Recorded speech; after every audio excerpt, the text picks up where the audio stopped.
been a tough couple of years between rising inflation, the cost of living crisis, and interest rates that seem to be ever increasing. It can be really difficult to know where to start with your finances and how to get them back on track. So in this video, we're going to be going through how to unfuck your finances and get yourself back on financial track. How do I know these work? Because this is me, a few years ago, under a mountain of credit card debt after I bought a flat which I tried to renovate in London for a profit. Whether you're under a mountain of debt, you're building for the future, or you want to get more financial security, this is the one for you, and make this the best financial year for you so far. Having been there myself, I'm very sympathetic to it, but this is just something which is so often overlooked. Step one can unfortunately be the most difficult, which is to do an audit. This part is split into two. The first thing is to collect all the debts that you've got, whether it's credit card debts, car loans, basically everything except your mortgage, and this will give you the total mountain that you need to climb. Once you understand what that debt looks like, the second part you need to ultimately determine is, how did you get here? Basically, you only need to decide one of two things. Was it a single one-off thing that got you here? Maybe it was something out of your control,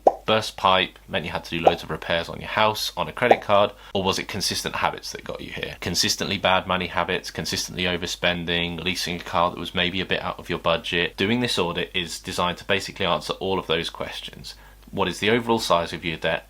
How you're going to pay it off, and how you ended up here. Because if you can't realistically analyse how you got here, then getting yourself out of that debt hole is going to be even more difficult.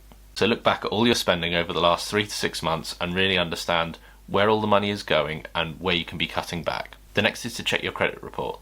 This does two things. First is it lets you know if you've missed out on any credit, and also if there are any scores against your credit card. Whether they're legitimate or not, you really need to know what they are. And this will also help you in future steps. You can do it through Experian or Equifax.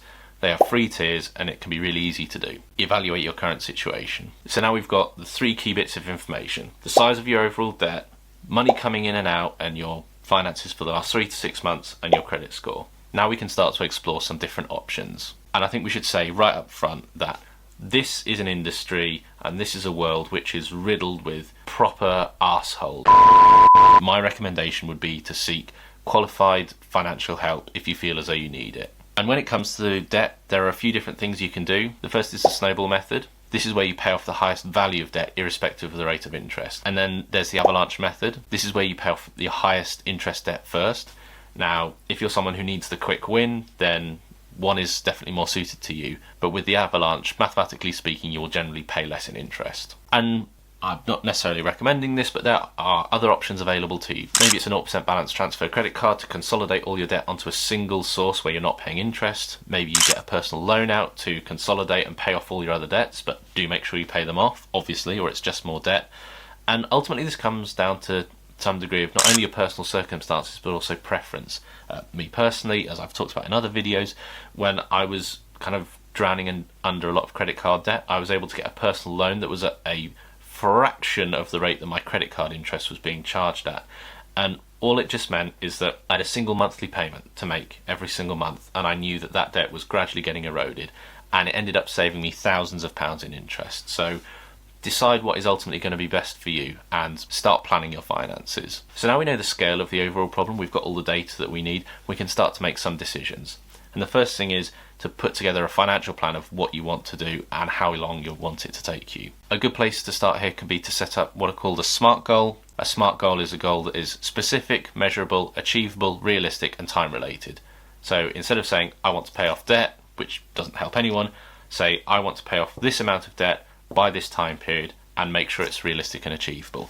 And by doing that, you're basically enabling yourself to keep constantly checking in every month towards that debt, then you're falling behind. And so it's a really good way of keeping yourself accountable. So once you know what you want your next steps to be, you know what your plan is going to be, the next one is to get organised. This has a whole plethora of potential opportunities, but that's making sure you understand exactly when a payment is going to be made towards your debt, how much it is going to be. That is understanding to make sure that you're not missing any debt repayments.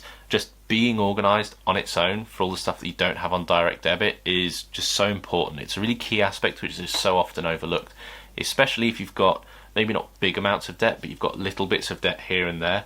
It's one of the things which, if you miss a 50 quid payment on a credit card, it's still going to go on your credit file. So just being organised, understanding where all the money needs to be paid, is getting paid, is just really important, and it's something that shouldn't be overlooked. Now, unfortunately, in the financial industry that we find ourselves in, talking about personal finance, this is a part of the industry that's full of proper dickheads. My recommendation would always be to seek financial advice where possible, whether it's from a qualified professional or a registered charity. They will be able to provide you some impartial advice about the next best thing to do. My key word of caution on this is, if it sounds too good to be true, then it probably is. Please keep an eye out for those people. They are out there, unfortunately, so keep your eyes peeled. And if it sounds too good to be true, it probably is. So now we reach nearly the end of the task, which is to build yourself a budget. Now, this may potentially mean tightening the purse strings in some other parts of your life, which is not easy. Let's be honest about this.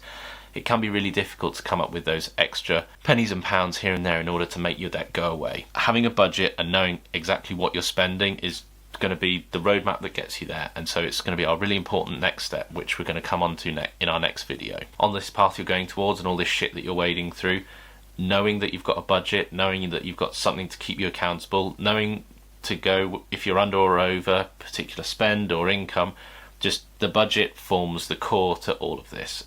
It is informed by all of the information we've gathered about your income, about your outgoings, about the amount of debt, about how quickly you want to pay it off. All this is put together in the budget, so make sure it's reasonably detailed and it's reasonably accurate. As we talk about a lot on this channel, you don't have to know where every single penny goes, but having a reasonably rough idea and checking on it on a pretty regular basis is going to be a really important final step. You don't want to get to this final hurdle and fall there. And just another point which I want to make about the budget is, I personally think, and I believe there is plenty of evidence to support this time and time again, making sure you have some money included in this budget, even if it's a tight budget, and I'm very sympathetic to it. Having been there myself, I'm very sympathetic to it. But this is just something which is so often overlooked, and that is making sure that you've got some budget every month for enjoying your money. You may be in a situation where you've got large amounts of debt which you need to be helping to repay, which you need to be paying down, but if you don't have that one reprieve, that cheat day if you like, every week or every month, and then you can just end up in a situation where you're just like, well, what's it all for? What am I doing? So just making sure that you still have some time in there to really enjoy your money is worth doing. So just make sure that you are automating this as much as possible. And with that in mind, we have two videos here which I think are really important. In this first one we talk about the importance of automating your finances and how it can really help to alleviate debt solutions, as well as making sure that you're not missing payments. And in this video here, this is our next video on this process about getting your finances in order and how to finally get serious about money. This is the first video in our multi-part series about how to get your finances back on track and make this the best financial year for you so far. And if you've made it this far, make sure you subscribe so you don't miss the next video in the series. Thanks very much for watching. Peace.